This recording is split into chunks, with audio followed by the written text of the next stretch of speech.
Halo?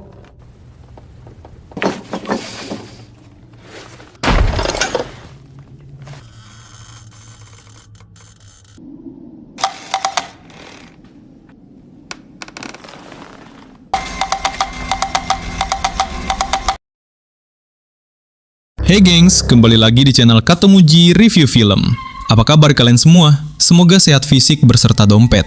Karena kalau dompet udah sakit, fisik pun juga bisa ikutan sakit. Nah, hari ini Mimin akan membawakan alur cerita film horor, yang mana film ini menceritakan sebuah rumah yang memiliki kutukan disertai di dalam rumah itu juga punya sebuah boneka kelinci yang rada-rada nyebelin. So, nggak usah berlama-lama, kita gaskan saja alur filmnya.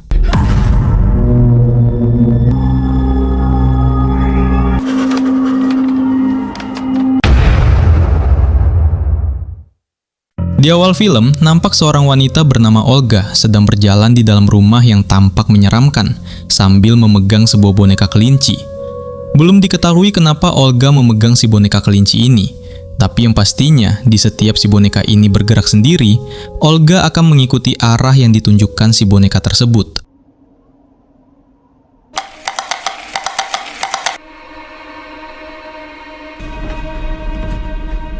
Ternyata arah yang dituju si boneka membawa Olga ke dalam ruang bawah tanah rumah itu. Olga mengarahkan secara perlahan boneka tersebut, yang mana si boneka itu pun mengarahkan Olga ke sebuah pintu kecil yang tertutup rapat. Semakin dekat Olga dengan pintu itu, boneka yang dipegangnya pun semakin bereaksi lebih sering, membuat Olga bergerak menuju pintu yang dimaksud. Kemudian Olga mulai membuat lubang di pintu tersebut. Kemudian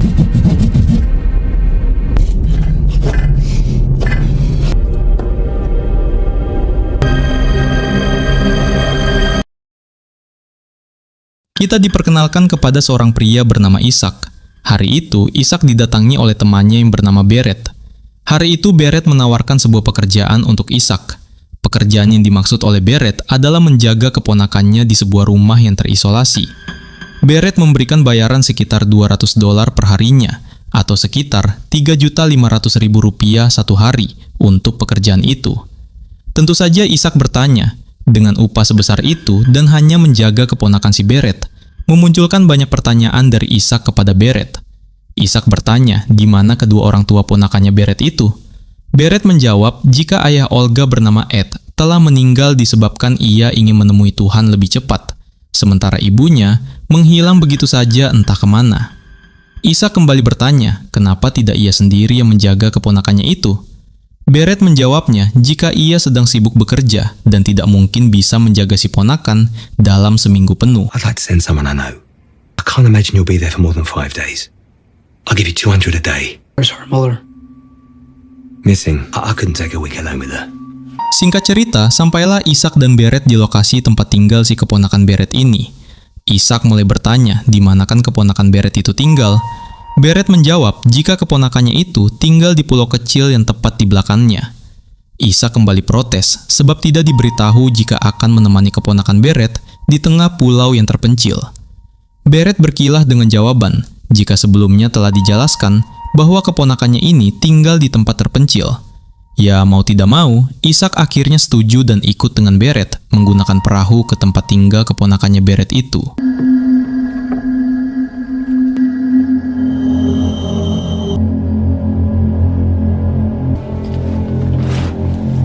Sesampainya di dalam rumah, Beret menjelaskan kalau nama ponakannya adalah Olga, serta Olga ini memiliki penyakit mental yang kadang-kadang kumat.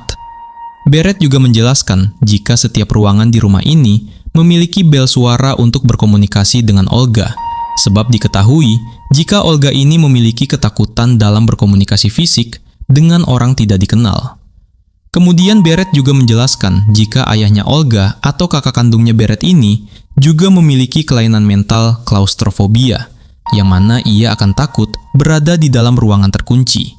Beret juga menjelaskan alasan si kakak berpulang lebih cepat, sebab ia terkurung di dalam ruangan bawah tanah dan tidak sanggup menderita di sana. Akhirnya ia berjumpa dengan Tuhan. Terdengar janggal oleh Ishak, sebab Ishak mempertanyakan siapa yang mengunci kakaknya Beret di dalam ruangan bawah tanah. Beret enggan menjawab, lalu memberikan sebuah rompi berantai panjang yang juga harus digunakan Ishak saat berjaga di rumah itu. Ishak semakin tidak mengerti apa pekerjaannya ini. Tentu saja Ishak menolaknya karena takut berbahaya dan ia tidak bisa kabur dari rumah ini. Beret meyakini Ishak jika rantai ini panjang yang membuat Ishak bisa dengan leluasa berjalan-jalan di dalam rumah. Namun satu-satunya yang tak bisa disentuh oleh rantai itu adalah kamar dari Olga.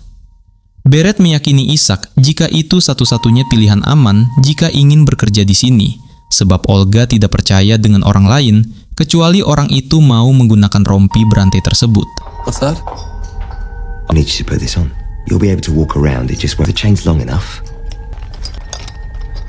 She needs a little more than just your word. I have no interest in entering. I don't want to leave her here on her own, but some form of schizophrenia. Now, I want to be off this island before it gets dark, so... Can she hear us? Setelah setuju dengan memasang rompi yang dimaksud, serta Beret meletakkan kunci dari rompi yang dikenakan oleh Ishak di atas meja kamar Olga, yang tentu saja Ishak tidak akan bisa menjangkaunya. Beret kemudian pergi dari tempat itu. Sementara Ishak mulai berkeliling di rumah yang ditempati oleh Olga tersebut.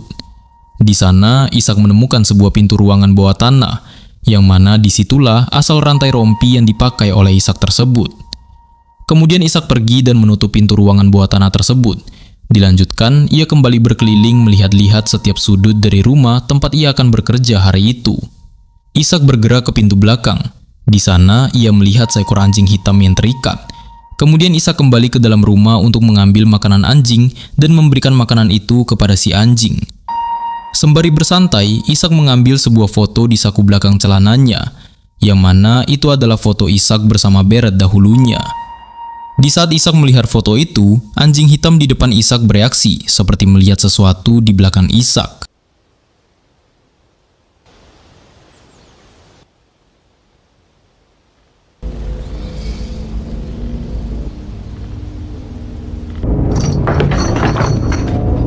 Setelah Ishak mendapatkan sebuah tarikan dari belakang, ia menghidupkan lampu, kemudian mulai memanggil Olga lewat bel suara. Tapi tidak ada jawaban dari Olga.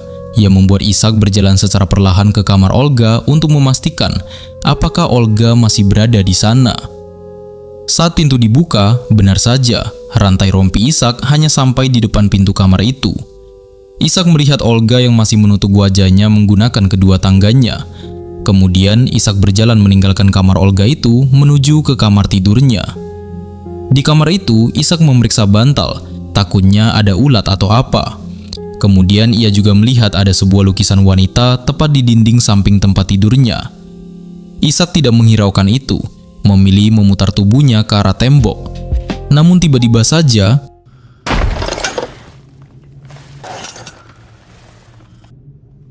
lukisan itu terjatuh.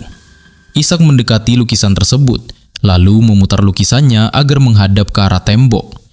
Karena memang wajah wanita di dalam lukisan terkesan agak menyeramkan.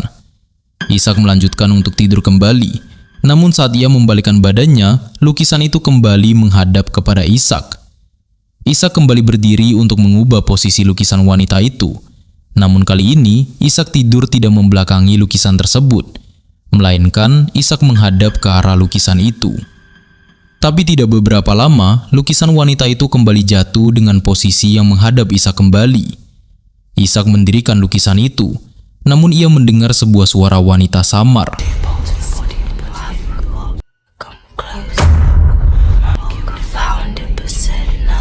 Ishak terbangun, dan mungkin saja itu hanyalah mimpi, serta lukisannya tetap menghadap ke arah tembok.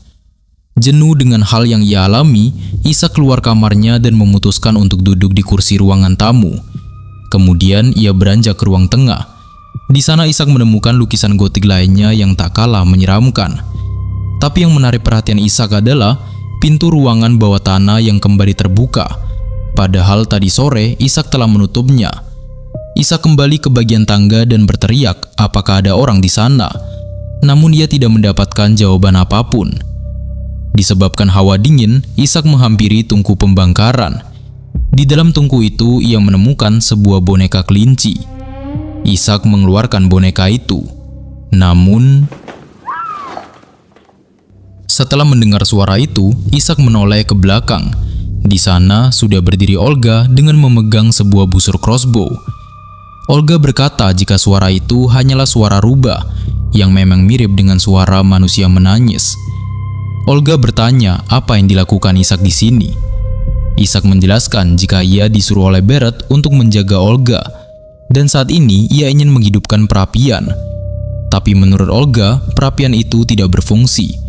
Terakhir kali ibunya yang menggunakan itu dan menutup lubang perapiannya.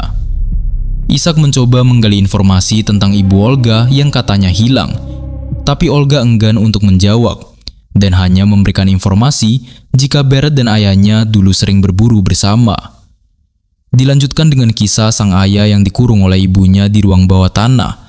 Di saat si ayah meminta kunci, ibunya malah menelan kunci rompi rantai, sehingga membuat si ayah tidak bisa keluar dari sana dengan pintu terkunci. Ishak ingin tahu lebih lanjut, namun sayangnya Olga memilih untuk pergi. Ishak kembali ke dalam kamarnya, namun kembali Ishak mendengar suara pintu yang terbuka. Ishak melihat jika pintu ruangan bawah tanah itu kembali terbuka. Ishak melihat dan menganggap jika itu Olga yang turun ke bawah dan memanggilnya. Karena tidak mendapatkan jawaban, Ishak keluar lalu menutup pintu, dilanjutkan duduk di kursi tepat depan boneka kelinci yang tadi ia dapatkan.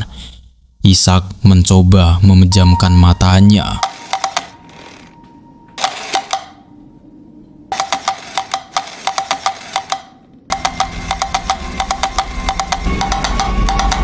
Setelah melihat keanehan dari si boneka yang tiba-tiba bergerak sendiri, Ishak menoleh ke arah belakang. Pintu ruang bawah tanah itu kembali terbuka. Ishak penasaran dengan dua hal yang ia alami ini. Ishak membawa boneka kelinci tersebut ke ruangan bawah tanah. Semakin ia bergerak ke arah ruangan bawah tanah, semakin seringlah si boneka ini bergerak juga. Dengan berbekalkan sebuah besi perapian, Ishak menuruni ruangan itu dan melihat ujung dari rantai rompi yang ia pakai. Tapi setelah melihat tidak ada apa-apa di sana, Ishak meninggalkan boneka kelinci itu di sana, kemudian memutuskan kembali. Langkah Ishak terhenti ketika menoleh ke arah pintu atau dinding yang memiliki lubang bundar, memancing rasa ingin tahu Ishak untuk melihat ke dalam sana.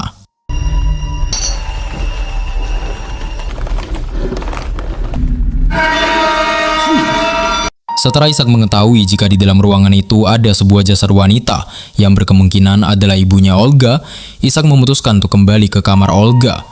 Di sana, Ishak melihat Olga kembali ke mode skizofrenianya dengan menutup wajah menggunakan kedua tangannya. Karena tidak bisa masuk ke dalam kamar Olga, Ishak memutuskan untuk pergi ke celah dinding di samping kamar Olga, membuka ventilasi di dinding itu, kemudian mengambil telepon untuk menghubungi Beret. Saat terhubung, Beret kaget apakah Ishak melepaskan rompinya. Ishak menjawab tidak, tapi kata Ishak yang lebih penting, jika ia menemukan jasad ibu Olga di bawah tanah, kemungkinan seseorang telah berbuat tragis kepada si ibu Olga. Ishak meminta untuk Beret menghubungi polisi dan juga memberitahu kalau Olga berjalan-jalan dengan sebuah busur panah yang membuatnya takut. Ishak ingin segera pergi dari tempat ini serta meminta Beret untuk segera datang dengan polisi. Ishak menutup pintu kamar Olga dan menguncinya dari luar. Setelah itu, Ishak kembali ke bawah ruangan bawah tanah. Terdengar panggilan bel suara dari Olga. Olga memberitahu jika ia terkunci di dalam kamarnya. Ishak mencoba untuk menjelaskan situasinya kepada Olga, bahwa ia menemukan jasad ibu Olga, serta juga sudah menelpon Beret untuk datang agar bisa menyelesaikan kekacauan ini. Namun, jawaban berbeda dari Olga mengatakan bahwa bukan ia yang berbuat tragis kepada si ibu, melainkan hal itu dilakukan oleh Beret dengan si ayah. Olga juga memperingatkan Ishak jika sekarang Beret sudah tahu kalau Ishak menemukan jasad si ibu. Pastinya Beret tidak akan membiarkan Ishak lepas begitu saja. Mendengar jawaban tersebut, Ishak kembali ke kamar Olga, meminta Olga meletakkan panah miliknya dan menyuruh Olga berkata jujur akan hal itu. Olga memberitahu Ishak jika semua cerita itu didapati dari keterangan Beret, yang mana menurut penurutan Beret, ia juga ikut membantu saat eksekusi si ibu. Ishak meminta untuk Olga segera pergi dari sini bersamanya sebelum Beret datang, serta juga Ishak menyuruh Olga untuk menelpon polisi.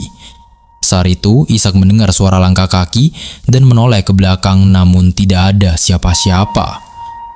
Saat kembali melihat Olga, Olga telah mengenakan sebuah jaket berwarna merah, yang mana jaket itu sama persis dengan milik Ishak saat berfoto dengan Berat dulu.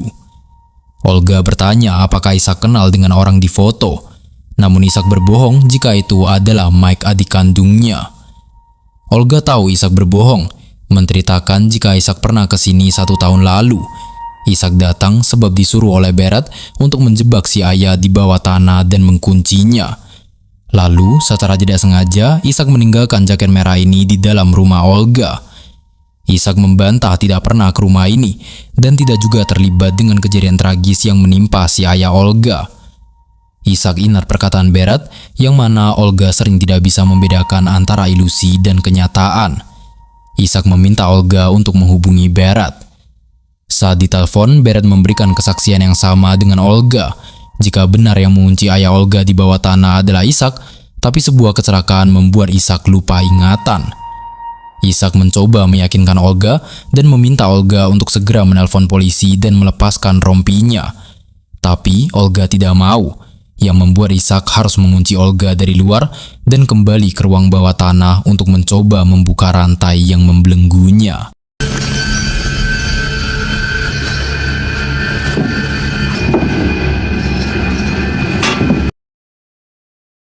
Mengetahui usahanya sia-sia, Ishak kembali ke arah ruangan Olga guna mengambil kunci untuk membuka rompi yang ia pakai.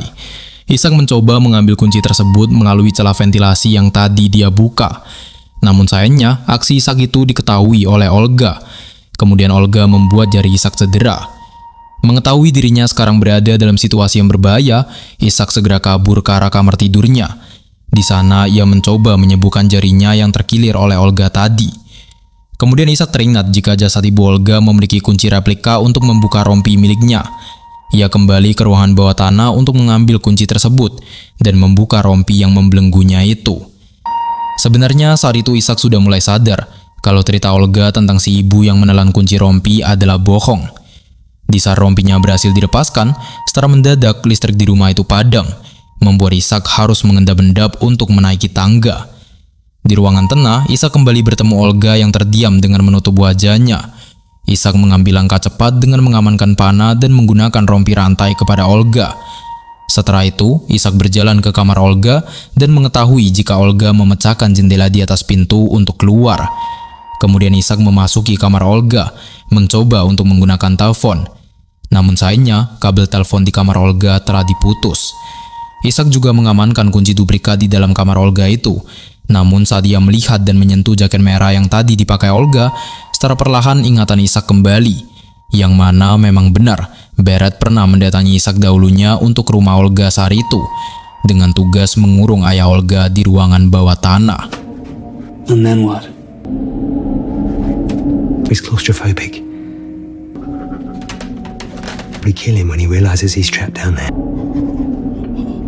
Those things about me. Saat terbangun, Ishak merasakan mual dan berlari ke dalam kamar mandi. Tapi karena ceroboh, Ishak meletakkan panah di samping pintu dengan pintu tidak terkunci, yang membuat Olga dapat mengambil kembali panah itu.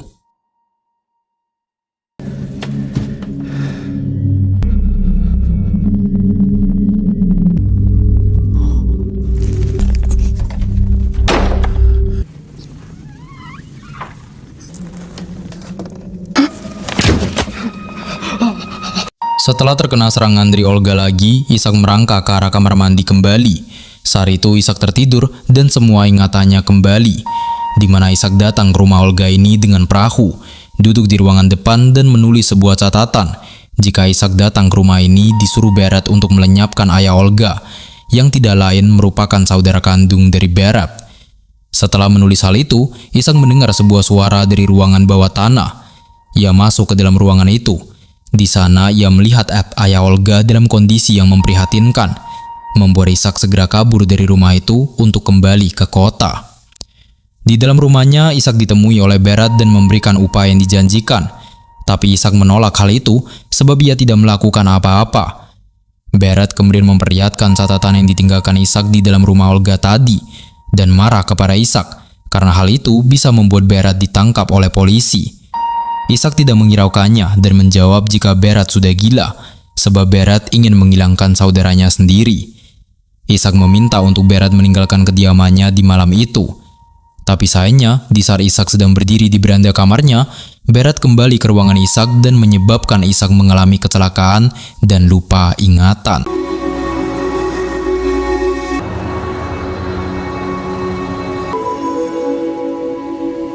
Ishak terbangun dari tidurnya, kemudian memotong panah yang ada di kaki Ishak, serta mencari sesuatu untuk menghangatkan tubuh Ishak. Ishak kembali ke dalam kamar mandi. Ia merangkak dan menemukan sebuah lorong rahasia yang sempit, entah menuju kemana. Saat merangkak di lorong itu,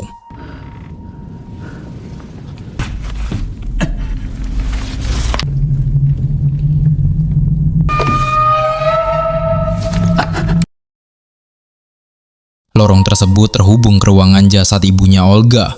Di sana, Ishak mencoba untuk membuka pintu ruangan kecil tersebut dengan sebuah gergaji kecil. Namun Ishak sedikit paranoid, karena entah perasaan Ishak saja atau memang benar adanya, jasad ibu Olga seakan-akan melihat ke arah Ishak.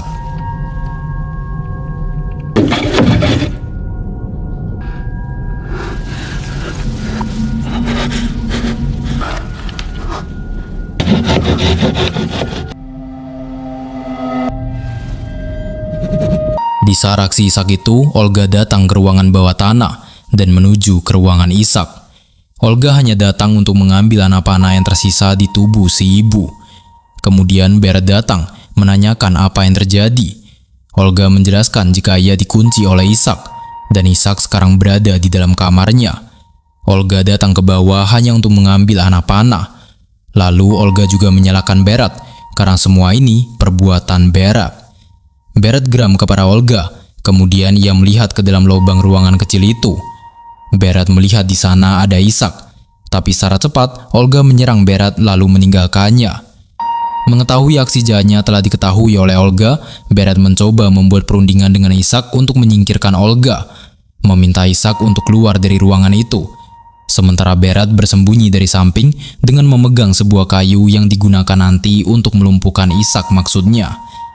Tapi tidak beberapa lama, terdengar bel suara dari Ishak yang mengatakan jika ia telah berada di luar rumah dan meminta Berat untuk segera meninggalkan tempat itu. Membuat Berat takut, karena jika Ishak sudah di luar dan bisa menggunakan bel suara, lalu siapa yang sedang menggergaji pintu kecil ini?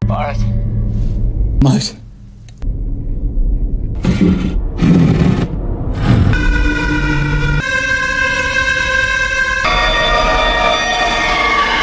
Ishak berhasil keluar dari rumah itu lewat sebuah gorong-gorong air.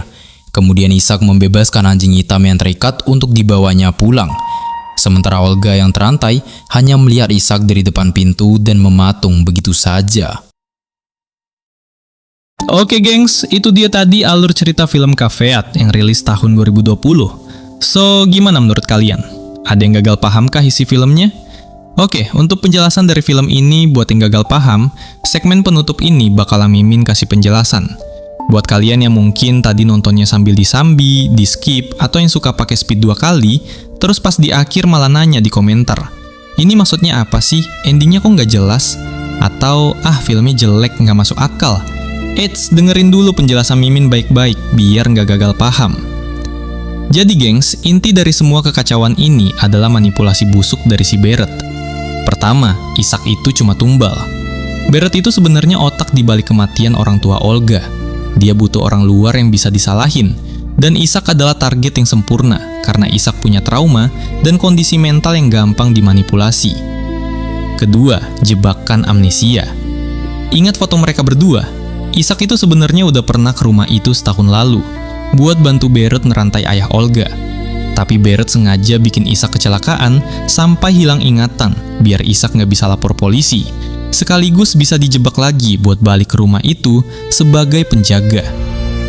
Ketiga, keadilan yang puitis. Di akhir, Berat kena batunya sendiri.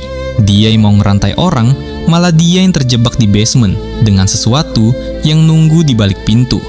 Sementara Ishak, dia bukan cuma lepas dari rantai besi, tapi juga lepas dari rantai manipulasi Berat selama ini. Jadi buat penonton yang bilang film ini overclaim, sebenarnya film punya rasa sesak yang melebihi film Oddity di tahun 2024. Ya, kalian pasti tahu lah film Oddity itu kayak apa. Sutradaranya juga sama dengan film ini. Jadi secara nggak langsung, film ini merupakan kakak kandung dari film ODT, namun memiliki budget jauh di bawah ODT. Sutradara Damian McCarthy ini beneran pinter, bikin kita ngerasa sesak. Akting Jonathan Frakes sebagai Isaac yang kebingungan itu dapat banget, bikin kita ikutan ngerasa terjebak bareng dia. Ditambah atmosfer rumah yang pengap dan lembab, ini film horor psikologis yang kelasnya beda. Nah, sekarang udah paham kan? Kalau masih ada yang bingung, coba diskusi di kolom komentar. Jangan lupa support terus channel Kato Muji dengan cara klik like, subscribe, dan nyalain loncengnya biar Mimin makin semangat bedah film-film mind-blowing lainnya. Segitu saja untuk pembahasan film kali ini. Sampai jumpa di alur cerita film selanjutnya di channel Kato Muji. Adios, bye!